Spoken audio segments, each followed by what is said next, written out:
menjadi biji mata Tuhan. Kami semua tidak layak sesungguhnya, tetapi karena pengorbanan-Mu yang ajaib dan luar biasa di kayu salib, Engkau mengambil segala kehinaan kami, Engkau mengambil segala dosa kami, Engkau mengambil segala kutuk kami, Engkau mengambil segala keburukan dan kejahatan kami, dan dipakukan di dalam tubuh-Mu di kayu salib, sehingga kami layak menjadi anak Tuhan.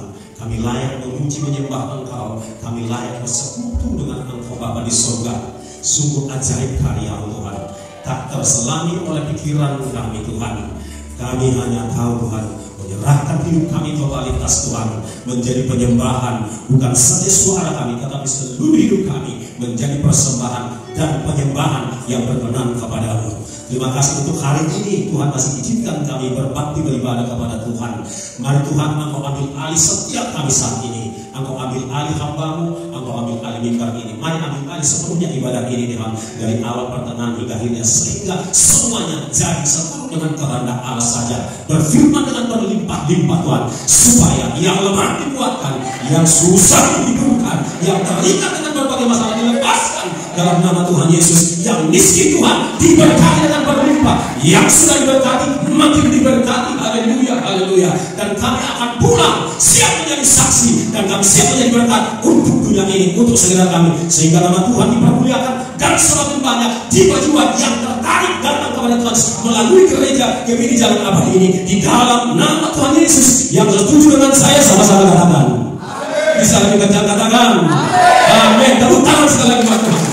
Haleluya, haleluya. Shalom bagi kita semua. Terima kasih buat Bapak Gembala kita di tempat ini, tulang kami, Pak Pendeta Manik, ya, hambanya yang Ibu Rapi, yang Makno, yang telah meminta kami untuk boleh beribadah bersama-sama di tempat ini. Sesi pertama, sesi kedua, satu kehormatan, satu berkat besar bagi kami, boleh ada di tempat ini, boleh ada di tengah-tengah saudara, dan boleh punya kenalan anggota keluarga baru Allah di tempat ini. Haleluya. Perkenalkan, nama kami Jogi Sidaputar dan istri saya Boris Yakian, Melatungarum di Soto di Bagarna. Hormat salam tadi Nabi Madihamu. Haleluya. Iya, kami melayani sebagai PS pesuruh Tuhan. Ya, karena kami pesuruh Tuhan harus siap disuruh kemana-mana, sehingga kami mendapatkan titel MMMTH. Nah, itu titel kami. Kalau Pak Mani barangkali tanpa mengurangi sahabat, beliau hanya MTH. Kalau kami MMMTH, yang artinya mau, mondar, mandir, melayani Tuhan. Betul begitu. Itu kajian kami sebagai penginjil dan juga sebagai dosen teologi. Kami tinggal di Lauci, kami jemaat aktif, ya, jemaat aktif di GSJ Lauci.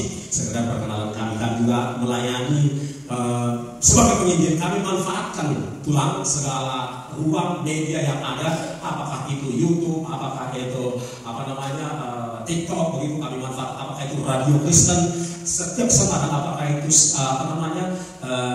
channel-channel YouTube Kristen yang ada di media, kami manfaatkan semua untuk memberitakan kebenaran firman Tuhan. Itulah pekerjaan kami Bapak Ibu Saudara. Sekedar perkenalan saja. Nanti kalau mau ingin berkenalan lebih jauh, boleh setelah ibadah ini, ya. Jadi ya Bapak ya, kami perkenalkan YouTube kami, ya, Jogi Sidaputar SMA. Untuk apa? Bukan untuk kami, tapi untuk YouTube Kristen itu naik ke atas dan banyak orang melihatnya. Itu tujuan utamanya. Setuju ya? Baik, itu saja dulu. Baiklah Bapak Ibu Saudara yang dikasihi oleh Tuhan Yesus Kristus. Jika tidak keberatan, nanti mungkin ada yang bertugas kasih pulih kalau waktunya udah hampir habis. Karena kalau udah di sini, pegang ini seringkali nggak bisa menahan urapan kewajiban. Tetapi kita harus tetap tertib dan begitu ya, karena ada ibadah kedua. Bapak Ibu Saudara, kita akan merenungkan, sama-sama merenungkan satu bagian firman Tuhan dari Yosua 24 itu tentang keluarga yang menyembah dan melayani Tuhan. Bagian ini sudah sering saudara baca, bahkan sudah pernah saudara sampaikan melalui khotbah dan lain sebagainya. Tetapi pagi hari ini kita merenungkan kembali Bapak Ibu Saudara, bagian ini untuk menjadi warning, menjadi peringatan bagi kita di zaman kita ini. Kalau dulu di zaman Yosua, jemaat itu atau bangsa itu punya tantangan tersendiri, kita pun punya tantangan tersendiri. Dan mari kita sama-sama buka dari Yosua 24, ya. Yosua 24, Bapak Ibu Saudara, ya, kita sepakat saja beri temanya keluarga yang melayani Tuhan. Setuju? Itu tema kita Bapak Ibu Saudara. Oke, baik. Oke, kalau sudah dibuka, boleh ditampilkan Yosua 24. Kita akan renungkan mulai dari ayat 1 hingga ayat yang ke-15. Saudaraku ya, mulai dari ayat 1 hingga ayat yang ke-15. Kalau sudah ditampilkan, saya akan merangkumkan yang ayat 1 hingga ayat 13. Karena itu panjang, saya akan padatkan apa yang terjadi, apa yang disampaikan di dalam ayat 1 hingga ayat yang ke-13. Intinya adalah Bapak Ibu Saudara bahwa Yosua mereview, mengingatkan kembali bangsa Israel akan keadaan mereka, akan latar belakang mereka, yaitu ketika nenek moyang leluhurnya bangsa Israel masih melalui Abraham, yang ayahnya Abraham itu bernama Terah. Untuk tungguan opungnya. Jadi martir ditulikan do si Yosua ison asal dimoto hal Israel tampona. Dan begitu saudara-saudara.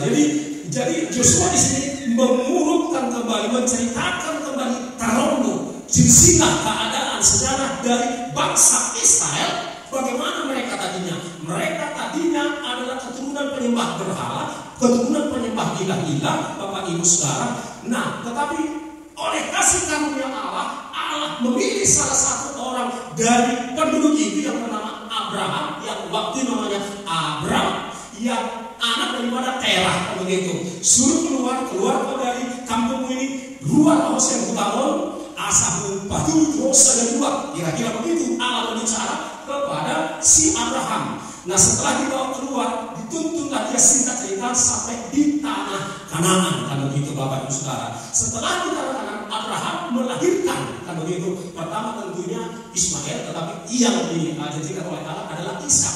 Lalu dari Ishak ini saudara-saudara lahirlah Yakub, dan dari Yakub ini lahirlah 12 anak yang kemudian menjadi 12 suku dari bangsa Israel, di mana di tengah satu masa pacaklik bangsa ini yang harus si keturunan dari si baik si Yakub maupun ke-12 putra yaitu harus pergi ke tanah Mesir.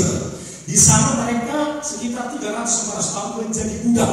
Halana prosuko halakon ditaruh perantauan, kan begitu kira-kira. Orang susahnya orang ini, kan begitu. Tetapi Tuhan terus memperhatikan keturunan daripada Abraham ini saudara, sehingga melangkah dengan cara yang di luar jangkauan pikiran manusia. Allah sendiri membuat skenario bagaimana Yusuf dibawa ke tanah Mesir dan menjadi penguasa di sana di bawah di bawah Firaun, saudara-saudara. Singkat cerita Bapak Ibu Saudara, setelah bangsa itu berada di dalam penindasan selama 400 tahun, Indonesia hanya 350 tahun dijajah oleh Belanda, tetapi mereka ada dalam penjara selama 400 tahun. Sangat getir kehidupan mereka. Allah pun berbelas kasihan kepada mereka, sehingga Allah membawa mereka kembali keluar dari Mesir, dibawa ke tanah perjanjian, tanah Kanaan, dengan melintasi banyak tantangan selama 40 tahun. Nah, di masa Yosua ini saudara-saudara, mereka sudah ada di tanah Kanaan, mereka sudah ada di tanah perjanjian itu, dan kepada mereka sudah diserahkan kota ini, ladang dan lain sebagainya. Bahkan manusia-manusia menjadi tawanan. Jadi mereka sudah dilimpahi Allah berkat yang begitu luar biasa. Ya, manusia, harta benda, tanah, ternak, semuanya sudah dilimpahkan. Lalu di poin ini saudara-saudara, di ayat yang ke-13, mari kita baca sama-sama. Saya tadi menghantarkan kita kepada isu utamanya yang ada di dalam ayat yang ke-13. Kalau saudara tidak keberatan, kita akan baca sama-sama ayat yang ke-13. 1, 2, 3. Demikianlah diberikan kepada negeri yang kamu peroleh tanpa bersusah-susah, dan kota-kota yang tidak kamu dirikan, tetapi kamulah yang diam di dalamnya, juga kebun-kebun anggur dan kebun-kebun zaitun yang tidak kamu tanami, kamulah yang makan hasilnya. Wow, luar biasa saudara-saudara. Ayat 14 saya baca buat saudara-saudara tangkap. Oleh sebab itu, takutlah akan Tuhan dan beribadahlah kepadanya dengan terus ikhlas dan setia. Jauhkanlah Allah yang kepadanya nenek moyangmu telah beribadah di seberang sungai Efrat dan di Mesir. Ya, di Efrat yaitu ketika masih di Irak sana, dan di Mesir, dan beribadahlah kepada Tuhan. Nah, saudaraku, di ayat yang ke-13 ini apa yang kita lihat di sini saudara? Yang ke-13, Yosua yang mengingatkan bangsa itu agar bangsa Israel itu, Bapak Ibu Saudara, ya, agar bangsa ini tahu diri. Kan gitu ya? Kan itu intinya ya. Demikianlah kuberikan kepadamu negeri yang kamu peroleh tanpa bersusah-susah, dan kota-kota yang tidak kamu dirikan, tetapi kamu tahu pula lah yang diam di dalamnya. Selain itu juga kebun-kebun anggur. Wah, kebun anggur. Saya kalau pergi ke supermarket beli satu tandan buah anggur, aduh enak kali rasanya, seger. Itu baru satu tandan apa? Satu takuk. Kan begitu, tetapi pada bangsa Israel kebun, enak kali. Kalau bangun sekebun, itakumi yang lahan muti, terhitung malas-malasan. Begitulah kebun anggur, tak tahu berapa ratus atau berapa ribu hektar kebun anggur. Sudah kaya, apalagi lagi panas kayak di Medan, piawak itu kebun anggur itu, olah nama tahu mengerti pembudi, enak kali. Itu baru anggur yang diberikan kepada bangsa Israel yang tidak ditanaminya. Enak banget ini orang Israel ini. Dan kebun-kebun zaitun. Wah, kebun zaitun bisa menghasilkan rupa-rupa minyak untuk makeup, untuk kesehatan, kecantikan dan seterusnya. Apalagi di sini, dan kamulah yang memakan hasilnya. Ingat ya, kata Yosua, kata Tuhan melalui Yosua. Udah berkati kalian, udah kasih kalian rumahku nggak cukup satu, kau minta saya kasih, kata Tuhan. Ku kasih kau waktu itu kau naik keretanya kau, kata Tuhan kepada bangsa Israel itu kan, Israel sekarang maksudnya yang di tempat ini. Kau berdua, ku kasih kau mobil, kurang tahu lebih, kata Tuhan. Haleluya kepada bangsa Israel yang ada di tempat ini. Haleluya. Ditanya kok akan aku ku masuk aku tamat sarjana, anak S2, anak doktor, buhari, sehingga aku Tuhan bilang aku, kata Tuhan, masih ragukah engkau bahwa aku mengasihi engkau? Masih ragu engkau untuk menyembah aku? Kata Tuhan di dalam ayat 13. Itulah pesan-pesan sarkasme, sindiran dari Allah melalui Yosua kepada bangsa Israel yang bangsa Israel tak tahu diri. Tidak tak tahu diri. Kasih kemana? Sebelum hari, anu gak disomasi kita. Apalagi rumah kayak itu kan, aku tuan ada kata yang lain kan. Tak tahu diri bangsa Israel ini. Diberkati luar biasa. Tapi kecondongan hatinya, senang lalu itu sukuit. Itu lagi biasa banget. Kecondongan hatinya, senang lalu benar-benar itu. Tuh, nggak enak bilangnya. Itulah orang ini. Ya kan? Udah diberkati, sehingga itu bebenona sesembahan ke danau Toba. Itu bangsa Israel ini, kesamaan orang ini. Haleluya. Itu sudah. Ikhlas, setia.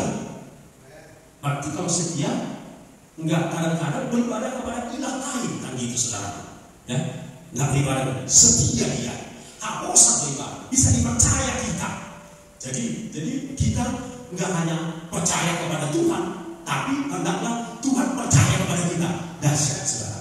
Ya, kalau percaya kepada Tuhan, saya rasa 99% manusia di muka bumi ini kecuali ateis, ya kan? 99% percaya kepada Tuhan.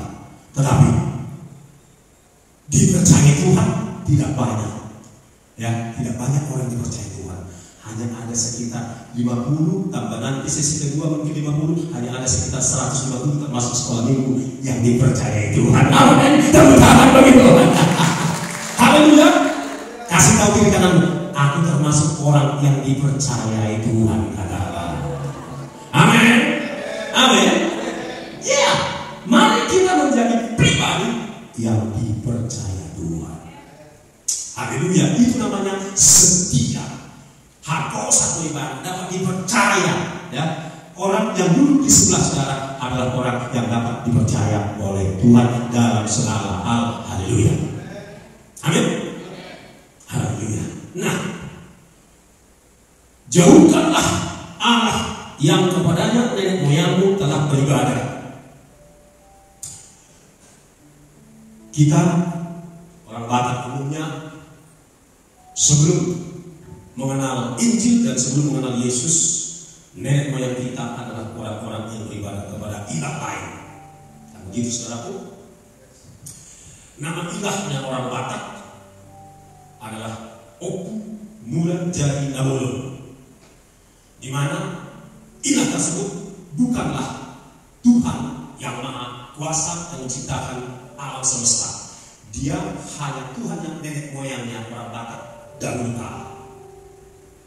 Tapi barangkali Bapak Ibu Saudara, masih ada orang Kristen Batak yang harus masih berjuang untuk sungguh-sungguh putus dari pengaruh penyembahan kepada ilah nenek moyang. Salah satu yang mengikat orang Batak Toba khususnya saudaraku yang belum tuntas bebas adalah upasa yang mengatakan Opunta Raja Jolo Martu Koton Siala Budi Pinungkani Marjono Ihutun Nampuni. Ini menjadi mengikat saudaraku. Apapun yang dibuka oleh Opunta, ya, nenek moyang kita, itu harus diikutkan oleh generasi berikutnya kalau belum dibebaskan oleh terang Injil Yesus Kristus. Ya, begitulah. Jadi disinilah terjadi sinkretisme, disinilah terjadi kompromi, saudara-saudara. Saudara pastikan saudara bebas dari penyembahan yang nilai-nilai yang dimaksudkan, ya, yang dimaksudkan oleh nenek moyang kita yang belum mengenal Kristus dan belum mengenal Injil. Pastikan saudara-saudara. Itu sebabnya saudara perlu yang ubahkan supaya itu tidak mengikat dengan mengatakan Opunta Raja Jolo Martu Koton Siala Budi Pinungkani Marjono di Pature Mau Budi Marguru Tubarita Nauri. Amin. Harus berdasarkan firman Tuhan lah kita orang Kristen mau apapun, ya, yang tadinya nenek moyang penyembah ilah, maka kita sekarang harus berdasarkan firman Tuhan, berdasarkan Injil Yesus Kristus. Haleluya. Karena Injil Yesus Kristus adalah kekuatan Allah yang dapat membebaskan dan dapat menyelamatkan, dan hanya Injil yang dapat membebaskan dan menyelamatkan kita. Amin saudaraku. Haleluya. Nah, itu firm, itu pasti ada tawar-menawar dalam hal itu saudara-saudara. Nah, mengapa Bapak Ibu Saudara challenge, tantangan yang disampaikan oleh Joshua ini perlu kita responi? Karena apa? Selain penyembahan kepada ilah turun-temurun, bukankah hari-hari ini ada banyak ilah akhir zaman? Ada banyak ilah akhir zaman Bapak Ibu Saudara. Nanti kita akan lihat satu persatu, ya saudaraku. Namun kita lihat dulu, kita lihat dulu ayat yang ke-15. Ayat yang ke-15. Mari kita baca sama-sama saudaraku. 1, 2, 3.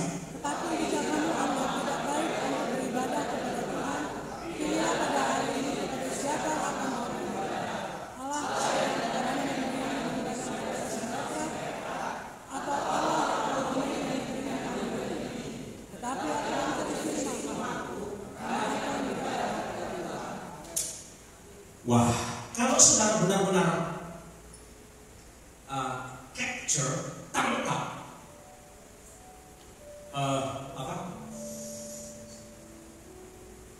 gejolak di hati Yosua, sebenarnya gejolak di hati Allah oleh Yosua. Dikatakan begini, tetapi jika kamu anggap tidak baik, ini kan sindiran. Kok sampai begitu kalimatnya? Bukan lagi menarik, tetapi menantang. Kalau kamu pikir tidak baik untuk beribadah kepada Tuhan Yesus, kan gitu, Bapak Saudara. Ya udah pilih. Nah, ini bukan lagi challenge, tapi sudah ultimatum. Katakan ultimatum. Allah melalui Yusuf mengultimatum bangsa Israel kala itu. Tetapi jika kamu anggap tidak baik untuk beribadah kepada Aku, kan gitu kira-kira. Udah pilih hari ini kepada siapa kamu akan beribadah. Allah yang kepadanya nenek moyangmu beribadah di seberang sungai Efrat, atau Allah lain, Allah orang Amori, menghina kaum Yahudi sekarang ini? Kan mereka Allahnya ilah-ilah disembah Terah, kemudian ilah-ilah yang disembah di tanah Kanaan. Apa dikatakan? Tetapi, wah ini, kalau kalian mau menyembah Allah itu, udah terserah. Kan gitu kira-kira kalau diterjemahkan, terserah kalian. Tapi kalian tahu, nah semua bahasa kita jadi sendiri, kalian tahu katanya. Kalau kami, gimana kan? Aku dan seisi makhluk, kami akan beribadah kepada Tuhan. Mari semua jemaat katakan kiri kananmu, aku dan seisi makhluk, kasih tahu kiri kananmu. Jauh bersiap kami, jauhlah yang begitu dari kami. Amin. Puji Tuhan. Memang kita udah gak nyembah. Mulai dari dahulu udah gak pergi ke Gunung Kawi, Gunung Kidul, Pusuk Buhit, apalagi Gunung Simanuk-Manuk, gak lagi memang. Tetapi tanpa sadar saudara-saudara, bisa saja ada ilah lain dalam kehidupan kita. Karena ilah atau berhala itu definisinya adalah segala sesuatu, apakah itu benda, orang atau apapun itu, yang kita melakukan setara dengan Allah. Itulah berhala, itulah ilah. Atau segala sesuatu, orang, benda atau apapun itu yang kita perlakukan lebih penting dari Allah. Hari-hari ini ada ilah yang bernama TikTok. Di dalam handphone orang Kristen ada kita pada TikTok. Lebih banyak mana? Buka Alkitabnya atau buka TikTok? Halo? Shalom? Ada orang di sini? Aku pikir dong, bebas saya berhala. Itu nggak kayak berhala. Haleluya. Berapa banyak? Adakah kita konsisten baca kitab minimal satu pasal? Halo? Halo? Haleluya. Yang merasa ditegur Tuhan bertobat. Gak ada yang bilang amin. Masih mengingat, menimbang, memutuskan nanti lagi. Jangan terlambat bertobat. Amin. Haleluya. Atau ada ilah lain? Mungkin cita-citamu lebih penting dari Tuhan. Engkau datang kepada Tuhan hanya demi cita-citamu, hanya demi Abraham, Hasan, dan lupa hak yang keempat. Kan gitu saudara. Hanya 3 hal yang dikejar. Ada yang kata orang itu kepada Tuhan hanya demi 3 hal. Apabila orang bersama hal yang keempat, anomai. Hal yang keempat, shalom. Shalom. Haleluya.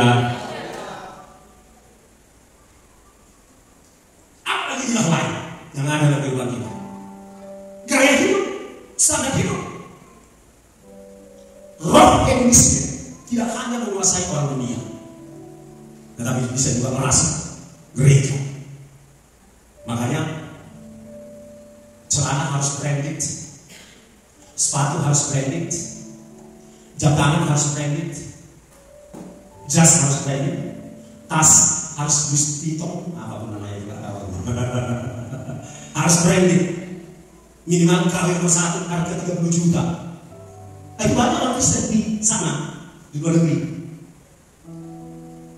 Kebayaannya kan cukup 10, ya pesta kebaya baru, itu hidup. Shalom. Shalom. Haleluya. Makan harus tetap bergengsi. Padahal mohon maaf sebelum kalimat, toh yang dari tempat makan di tempat kita dan makan di tempat biasa, toh ujung-ujungnya harus dilepaskan juga ke belakang sana. Bapak Ibu Saudara, tanpa kita sadari, kita hidup punya ilah lain dalam kehidupan kita. Dan handphone ini ternyata menurut survei, Indonesia adalah pengguna terbanyak. Kalau penduduk Indonesia ini ada 270 juta, maka handphone Indonesia bisa 300 juta lebih. Karena satu orang bisa punya 1 dan 2. Dan waktu yang digunakan untuk media, untuk handphone. Ini Bapak Saudara, di Indonesia paling banyak menghabiskan waktu untuk itu. Saudara yang dikasih Tuhan, mari engkau cek, saudara ceklah apa yang menjadi ilah dalam kehidupan kita hari-hari ini. Bisa jadi juga ilah kita itu adalah harga diri. Kan itu saudara, hanya sudah ada bodoh awal. Itu dan nilai sudah putar di besar, orang macam-macam itu ilah. Amin saudara. Masih tak tahu apa? Kan memang sedia aset di mana? Saya pilih waktu baru. Ilah. Masih mau bodoh gajah di itu.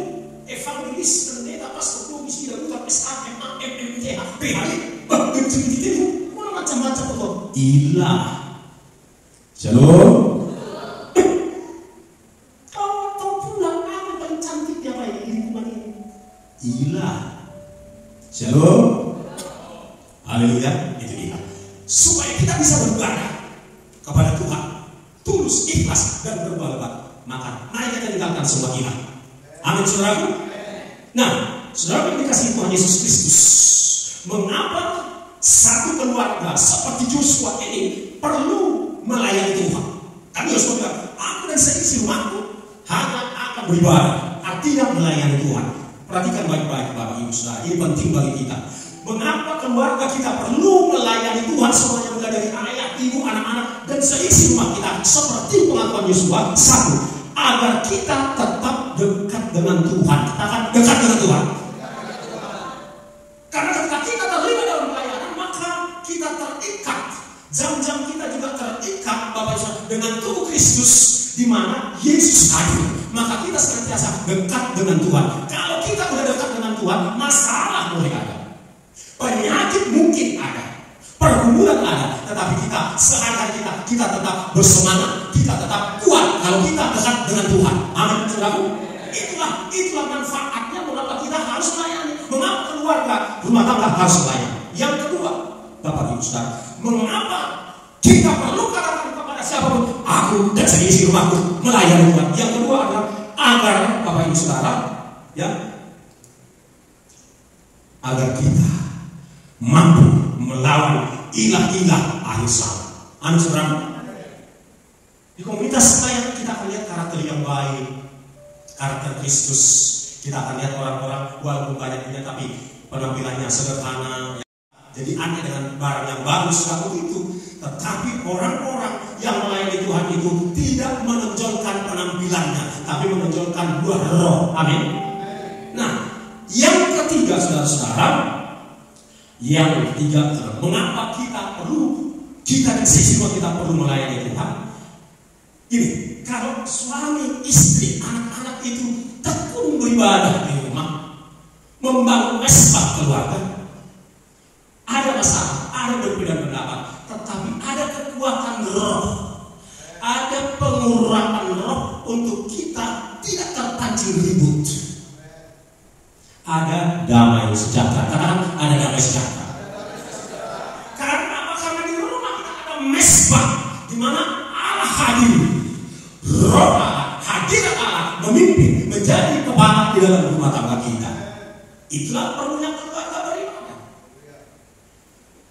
Itu sebabnya bila ada dengan segala hormat bapak-bapak di tempat ini saudara, izinkan saya sebagai saudara, bukan sebagai pendeta atau apapun itu, sebagai saudara seiman, izinkan saya mendorong kaum bapak kami menjadilah imam di dalam keluarga kita. Amin. Unang betong tayo naman buhay kita. Anong minsan, nadulo mo, katanya ang mahina. Tajulo ay si. Nggak begitu lagi, amin. Harus sang imam yang memimpin istri, anak-anak dan seisi rumah untuk beribadah kepada Allah. Harus imam yang menjadi teladan dalam pembacaan kitab suci. Harus imam yang menjadi teladan dalam berdoa, dalam menyembah Tuhan, dalam melayani Tuhan. Haleluya. Lalu yang terakhir, Bapak Ibu Saudara, ya, untuk apa kita, saya dan saya semua saya harus melayani Tuhan? Agar saya melatih diri bertanggung jawab. Ketika dipercayakan memimpin pujian, bertanggung jawab seperti adik tadi. ketika dipercayakan menjadi singles bertanggung jawab seperti anak-anak kita tadi. Ketika dipercayakan melayani musik bertanggung jawab, ketika dipercayakan melayani multimedia bertanggung jawab, ketika dipercayakan jadi kolektor bertanggung jawab, ketika dipercayakan menjadi pendua bertanggung jawab, ketika dipercayakan menjadi aset bertanggung jawab, dan seterusnya. Yang setuju katakan amin. Memupuk rasa tanggung jawab. Haleluya. Luar biasa gereja Tuhan. Karena di situ kita dilatih, di training memiliki rasa tanggung jawab. Ingat saudaraku, hanya kepada orang-orang yang bertanggung jawablah Allah akan mempercayakan barang berharga, baik material maupun barang-barang rohani, kepercayaan dan lain sebagainya. Haleluya. Orang yang bertanggung jawab, katakan kiri kanan, aku juga mau jadi orang yang bertanggung jawab. Katakan amin saudaraku. Haleluya. Yang terakhir, apa yang bisa yang kita layani? Banyak Bapak Ibu Saudara. Saya sudah sebut tadi sejumlah jenis pelayanan dalam sebuah gereja. Di luar itu ada pelayanan lain, menjadi saksi di luar sana, bersaksilah kepada gereja, kepada tetangga, melalui pemberian kita, ya, bersaksilah di luar sana. Itu juga melayani. Seorang anggota dewan, saya lupa namanya, dia bersaksi begini, ketika bulan puasa, dia lapar, waktu masih anak-anak, dia ceritain, waktu itu dia lapar dan dia nggak punya uang, dia harus pulang menuju ke rumahnya, tapi sebelum sampai rumahnya perut benar-benar lapar, jamu buka, terlihatnya ada buah jamu di depan rumah. Lalu dia masuk, dia mengambil buah itu, lalu ibu yang punya itu keluar, kenapa kamu ambil? Aku lapar, mau buka puasa. Oh iya, kamu masuk rumah, di rumah ada makanan. Dibawa lagi makan ke situ, disediakan makan minumnya dan seterusnya, saudara-saudara. Nah, namun sebelumnya saudara-saudara, dia ini dulu kan kalau disediakan, kalau mau wudhu ini semua disediakan. Habis itu tertengoknya di atas, sayur. Makan dia. Habis itu dia tanya sama yang punya rumah, kenapa ibu melakukan ini? Orang Manado. Bukan hanya orang Manado yang bisa ikut orang Batak, pun banyak yang bisa ikut. Amin. Amin. Ibu-ibu. Udah. Apa yang terjadi? Luar biasa cara bersaksinya ini. Lalu pas pulang, orang ini kenapa lakukan? Ya, nggak apa-apa. Mana tahu ada lagi teman-teman yang lain yang pas lapar, ini nggak apa-apa supaya mereka bisa makan di sini. Nggak sampai di situ, pulang-pulang di sana puluhan ribu, tahun 70-an ya, awal 80-an, puluhan ribu. Lalu dia bilang, nanti itu sebabnya saya sangat menghargai pluralisme, kata orang itu. Bersaksi. Orang itu anggota dewan, saya lupa namanya, cerdas orangnya, dan dia akhirnya sangat mengagumi Tuhannya orang Kristen. Amin saudara. Maka mulai hari ini mari beri dirimu untuk melayani pekerjaan Tuhan di dalam sini ataupun di luar sana. Haleluya. Kita bangkit berdiri. Haleluya.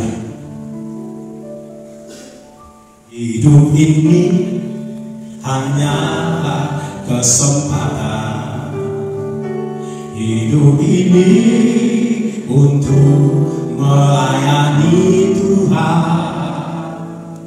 Jangan sia-siakan waktu yang Tuhan beri.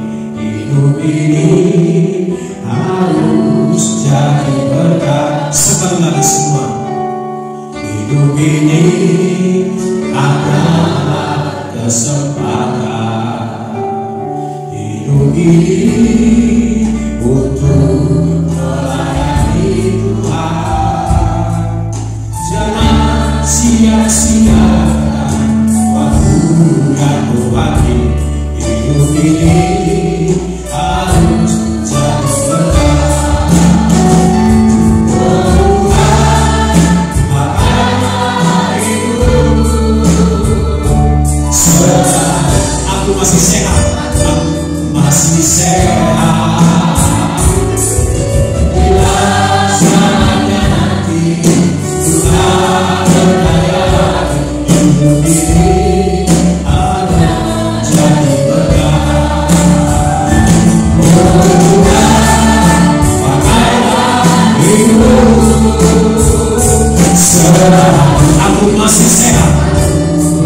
masih sehat. Jika saatnya nanti ku tak berdaya, hidup ini berharga di mata Tuhan. Saya ulangi, karena berharganya hidupku di mata Tuhan, maka Yesus yang adalah Raja di atas segala raja, yang adalah Tuhan yang sejati, rela mengorbankan tubuhnya, darahnya, disiksa, menanggung derita yang hebat di Via Dolorosa, di Bukit Golgota, disalibkan, disiksa, bahkan ditikam sampai semua tubuhnya luka, seluruh darahnya kering, habis, dan dia mengorbankan dirinya sendiri, dipersembahkannya kepada Sang Bapa, dan dia mengatakan, Bapa, aku sudah mempersembahkan tubuhku dan hidupku untuk menebus anak-anakku yang ada di GBI Jalan Abadi.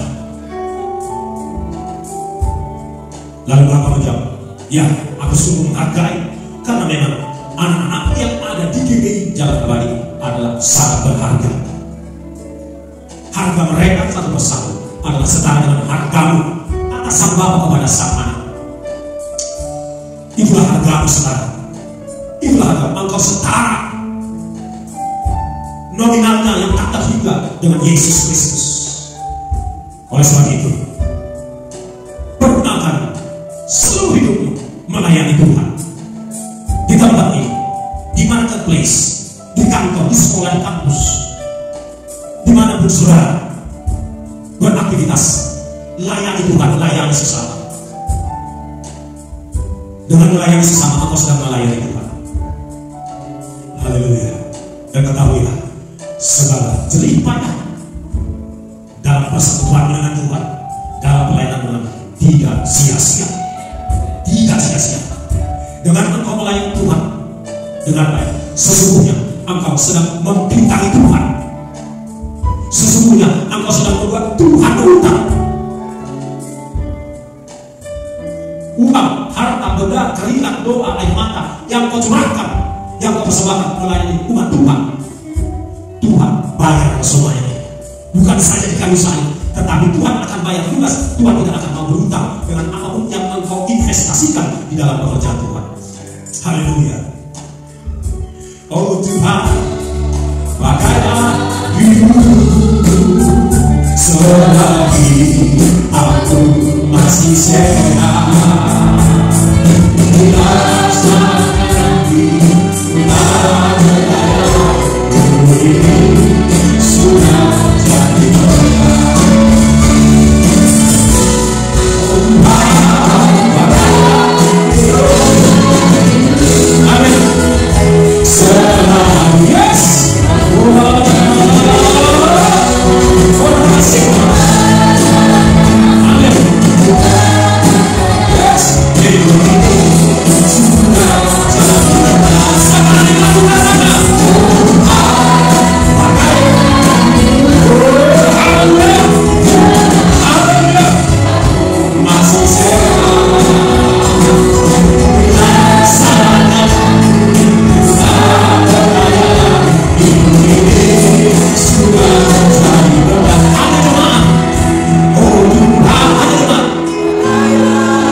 Biarlah itu menjadi deklarasimu.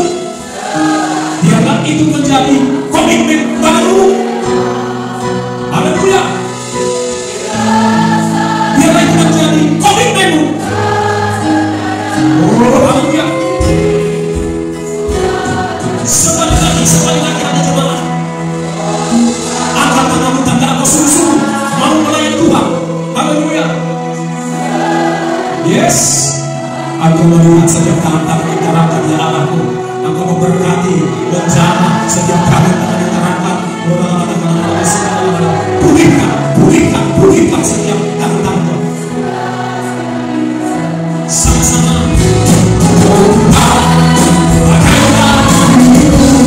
Yes.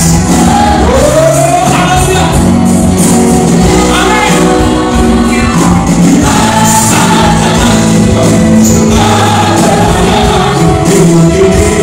Sudah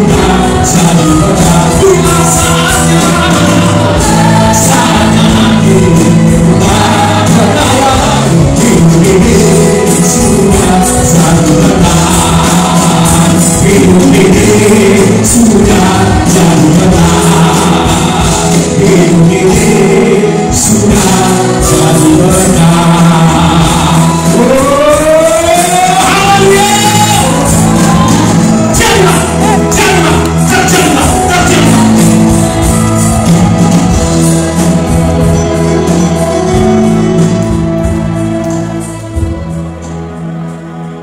Setiap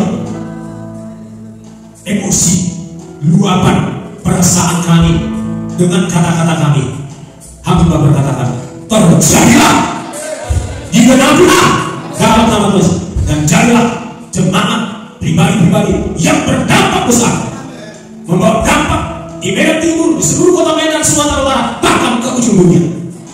Berkati hambamu, pembala siang kita ini, Bapak Pendeta Manik, Ibu, anak-anak, menantu, cucu, seluruh pekerja, seluruh hamba Tuhan kami, seluruh iman Tuhan berkati semakin berlimpah lagi rohani, jasmani, materi, ekonomi, bahkan karir, supaya kami semakin berdampak besar di tengah-tengah masyarakat. Sempurnakan pekerjaanmu, bangun apa yang baru turun atas setiap hal, bangun apa yang baru, api yang baru, kapasitas di kota Medan dalam nama Yesus. Bagimu yang dapat melakukan jauh lebih besar dari apa yang telah kami ucapkan, dari apa yang telah kami lakukan, terjadilah di dalam nama anakmu Tuhan Yesus Kristus yang sungguh sama saya katakan. Dalam nama Tuhan terjadilah. Silakan dulu, terjadilah.